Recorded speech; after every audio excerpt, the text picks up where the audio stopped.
करने की अनुमति मिलेगी वो या तो एनजीओ के बेस हॉस्पिटल में मिलेगी या किसी स्टैटिक सेंटर हो जहां पर रेगुलर आई के ऑपरेशन होते हैं, वहां पर इसकी अनुमति दी जा सकती है। तो एनजीओ अगर परमिशन लेता है तो उसका खुद का एक बेस हॉस्पिटल होना जरूरी है।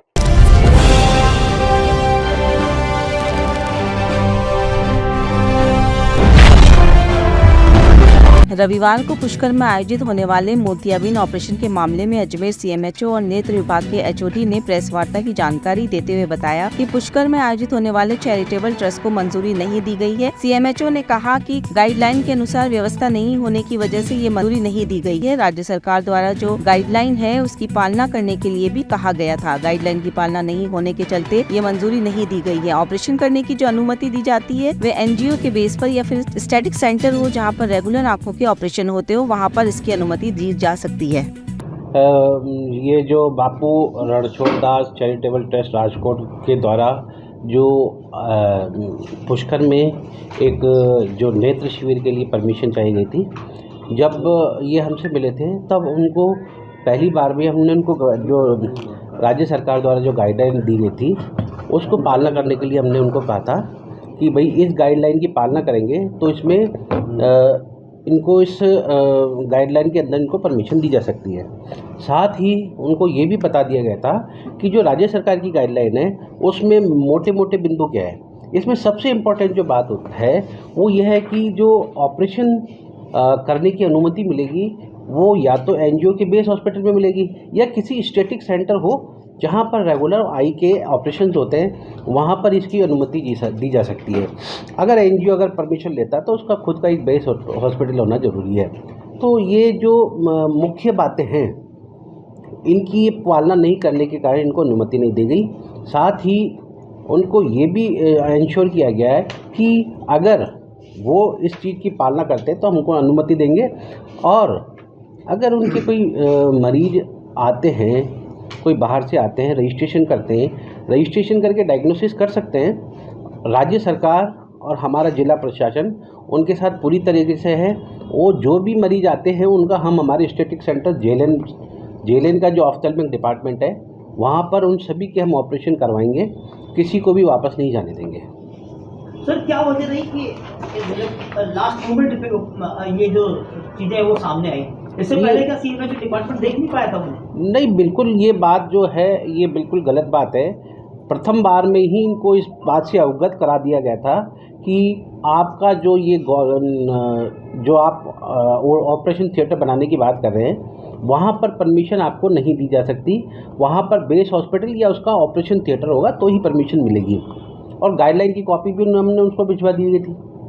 सर, उनका ये भी आरोप है प्राइवेट अस्पतालों के दबाव में ये उनको अनुमति नहीं मिली। प्राइवेट हॉस्पिटल्स की जहाँ तक बात है, किसी भी प्राइवेट हॉस्पिटल ने आज तक हमको कोई ज्ञापन भी नहीं दिया, न किसी तरह की एप्लीकेशन दी है। प्राइवेट हॉस्पिटल एसोसिएशन ने भी हमको कुछ नहीं कहा है। प्राइवेट हॉस्पिटल का किसी तरह का कोई दबाव भी हमारे पास नहीं है। ये सारी जो बातें हैं केवल मनगढ़ंत बात है। और जो मुख्य मुद्दा है, जो जिस चीज़ की हम बात करते हैं कि जो मरीज है उसकी सुरक्षा और उसकी आंखों की रोशनी की सुरक्षा की हम बात करते हैं, उससे मुद्दे को भटकाया जा रहा है। हम और हमारी पूरा जो जिला प्रशासन चाहता है कि अच्छे ऑपरेशन थिएटर में उनका ऑपरेशन हो और उनको किसी तरह की बाद में परेशानी नहीं झेलनी पड़े। तो पहले कोई घटना हो चुकी है कुछ ऐसा अजमेर में पहले भी हो चुका है जिसकी रिकवरी आज तक नहीं पाई है। मार्बल सिटी हॉस्पिटल की बात करें, वो भी प्रकरण हमारे पास है। इसके अलावा ब्यावर में एक बार हो चुका है। ये ऐसी घटना है जिसके कारण राज्य सरकार को जो गाइडलाइन है दोबारा नहीं बनानी पड़ी, और उसकी पालना में बिल्कुल स्पष्ट लिखा हुआ है। जैसा भी अपन बिंदुवार अपन डिस्कस भी करेंगे, आप लोगों को हम बताएंगे कि स्टैटिक सेंटर के अलावा किसी भी जगह पर किसी भी कॉस्ट पर अनुमति नहीं दी जा सकती।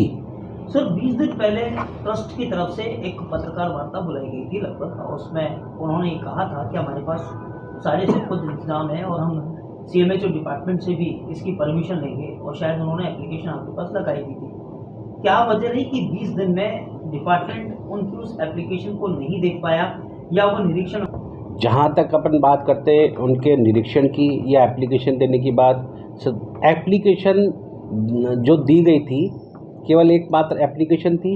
उसके साथ जो निर्धारित एनेक्सर 1 में हमको एप्लीकेशन देनी पड़ती, जिसमें उनको पूरी डिटेल देनी पड़ती है।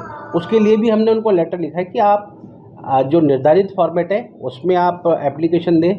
उसके बाद आपका पूरा जो नॉर्म्स है उस हिसाब से आपका इंफ्रास्ट्रक्चर क्या होगा, आपके पास कितनी आप ऑपरेशन थिएटर में कितनी टेबल लगा रहे हैं, उसके अगेंस्ट में आपके पास कितने इंस्ट्रूमेंट्स अवेलेबल है, कौन से आपके स्टाफ है, कौन से आपके आई सर्जन है, इसकी सारी डिटेल उसमें दी जाती है। वो नहीं दिया, वो आज तक भी हमको प्राप्त नहीं हुआ। और जहाँ तक अपन बात करते हैं जो टेक्निकल पार्ट है, ये हमारे साथ पोरवाल जी हैं जो ऑफ्थल्मोलॉजी के एचओडी, वो आपसे डिस्कस करेंगे। इसमें जो कल्चर रिपोर्ट है, हमको ओटी शुरू करने से पहले कम से कम 21 दिन का उसका ड्यूरेशन होता है, उसकी कल्चर रिपोर्ट हमको लेनी होती है।